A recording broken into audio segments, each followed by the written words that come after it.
Hi friends, welcome to money savings money channel. நான் இன்றைக்கி சொல்ல போகிறது, நான் எப்போலேருந்து நகை சேமிக்க ஆரம்பித்தேன், எப்படி நகை சேமிக்க ஆரம்பித்தேன் அப்படின்றத பற்றி தான். நான் எப்போலேருந்து ஆரம்பித்தேன்னா, நான் ஒரு 2.5 வருஷம் முன்னாடி, ஒரு 2.5-3 வருஷம் முன்னாடியிலேருந்து தான் நான் நகை சேமிக்க ஆரம்பித்தேன். நகை சீட்டு போட ஆரம்பித்து ஒரு 2 வருஷம் தான் ஆகுது. அதுக்கு ஒரு வருஷம் முன்னாடியே நான் நகை சேமித்து, காசு சேமித்து நகை எடுக்க ஆரம்பிச்சிட்டேன். அது ஏன்னா அதுக்கு முன்னாடி சேமிக்கலையான்னு கேட்டால் இல்லைங்க. அதுக்கு முன்னாடி நகை சேமிப்பு அப்படின்றத பெருசாக நான் பண்ணதில்லை. பசங்களுக்காக ஏதாவது எடுக்கிறோம், இல்லை எங்களுக்கே ஏதாவது எடுக்கணுன்னா போய் அப்போதைக்கு எடுத்துப்போம். ஆனால் வருஷம் கண்டினியூவாக சேமிக்கணும் அப்படின்ற ஒரு எண்ணம் இருந்ததில்லை. ஏன்னா எனக்கு பெருசாக ஜுவல்ஸ் போடுறதில் இன்ட்ரெஸ்ட்டும் இருந்ததில்லை, அதை சேமிக்கணும்னு நினச்சதும் இல்லை நான். அதனால் எனக்கு அதில் ஆர்வமும் இல்லை. அப்போது எப்போ இந்த ஆர்வம் வந்துச்சு, ஏன் சேமிக்க ஆரம்பித்தேன் அப்படின்னா, அது ஒரு இன்சிடெண்ட்னால தான். நாங்கள் ஒரு க்ளோஸ் ரிலேஷன் தான். நான் எப்போவுமே ஒரு தாலிக்கொடியோட ஒரு செயின் மட்டும்தான் மேக்ஸிமம் எல்லா பக்கம் போட்டு போவேன். அப்போது அந்த ஃபங்க்ஷனுக்கும் நான் அப்படி தான் போட்டு போயிருந்தேன். அப்போ அவங்க என்ன பண்ணிட்டாங்கன்னா, ரொம்ப க்ளோஸ் ரிலேஷன் தான் அவங்க. ஆனால் அவங்க என்ன பண்ணிட்டாங்க,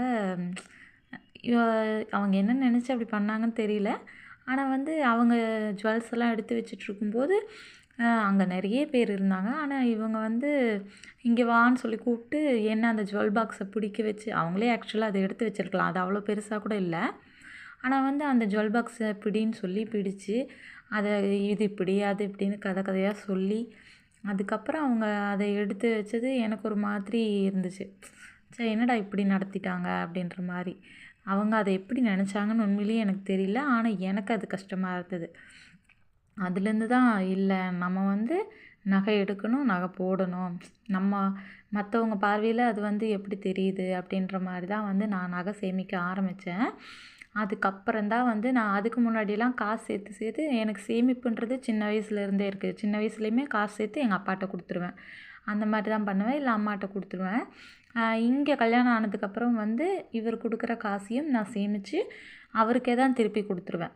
அப்படி தான் இருந்தது. ஆனால் அதுக்கப்புறம் தான் நான் முடிவு பண்ணேன், இல்லை நம்ம காசு சேமித்து அவங்கக்கிட்ட கொடுத்தாலும் அவங்களும் செலவு தான் பண்ணிடுறாங்க இல்லையா, ரொட்டேஷனில் விட்டுறாங்க. அதனால் இல்லை, நம்ம இனி காசு சேமித்தா கண்டிப்பாக நகை எடுத்துடணும்னு சொல்லிவிட்டு, ஒரு முறையும் நான் காசு சேமிக்கும் போதெல்லாம் ஒரு 1/4 பவுன் நான் எடுக்கிற அளவுக்கு வருது அப்படின்னா, அதை போயிட்டு ஒரு 1/4 பவுனாக எடுத்துகிட்டு வந்துடுவேன், காயினாக எடுத்துகிட்டு வந்துடுவேன். இப்படி தான் நான் நகை சேமிப்புக்குள்ளே வந்தேங்க. ஒருத்தங்க நம்மளை ஒரு மாதிரி நடத்துகிறாங்க, இல்லை நம்மளை ஒருத்தங்க அவமானப்படுத்துகிறாங்க, அந்த மாதிரியெல்லாம் இருக்கும்போது அதை நினச்சி கவலைப்பட்டுருக்காம, நம்ம அதிலிருந்து நமக்கு எது தேவையோ நம்ம அதுலேருந்து நல்லதை மட்டும் எடுத்துக்கணும். நம்மளால் முடியும் அப்படின்றத முதல்ல நம்பணுங்க, அதுதான் முக்கியம். இப்போவும் நான் அவங்கக்கிட்ட பேசுகிறேன் தான். அவங்களுக்கு நான் இன்னும் சொல்லப்போனால் நன்றி தான் சொல்லணும். அவங்க எனக்கு நல்ல விஷயந்தான் பண்ணியிருக்காங்க. ஏன்னா எனக்கு அதனோட அருமை தெரியல. ஒரு சேமிப்பு, நகை சேமிப்பு அப்படின்றதே இல்லாமல் இருந்த எனக்கு அவங்க தான் இப்படி ஒரு வழியை காமிச்சாங்கன்னு சொல்லலாம். அவங்க அப்படி அன்றைக்கி நடத்தலைன்னா எனக்கு தோணியிருக்காது, இன்னுமே தோணியிருக்காது நகை சேமிக்கணும் அப்படின்னு சொல்லிட்டு. உண்மையிலேயே அவங்களுக்கு அதை தேங்க்ஸாக தான் நான் சொல்லணும். இதுதான், நம்மளுக்கு ஒருத்தங்க என்ன எப்படி நினச்சி பண்ணாலுமே அதில் இருக்கிற நல்லதை மட்டும் நம்ம எடுத்துக்கிட்டு, நமக்கு எது சரின்றதை நம்ம பண்ணால் போதுங்க. நீங்களும் உங்களுக்கு ஏதாவது ஒரு இந்த மாதிரி நடந்திருக்கு அப்படின்னா அது கமெண்ட்டில் சொல்லுங்கள். அப்படி இல்லை, நீங்கள் எப்படி நகை சேமிக்க ஆரம்பிச்சிங்க அப்படின்றதையும் எனக்கு சொல்லுங்கள். இந்த வீடியோ உங்களுக்கு பிடிச்சிருந்துச்சுன்னா லைக் பண்ணுங்கள். தேங்க்ஸ் ஃபார் வாட்சிங்.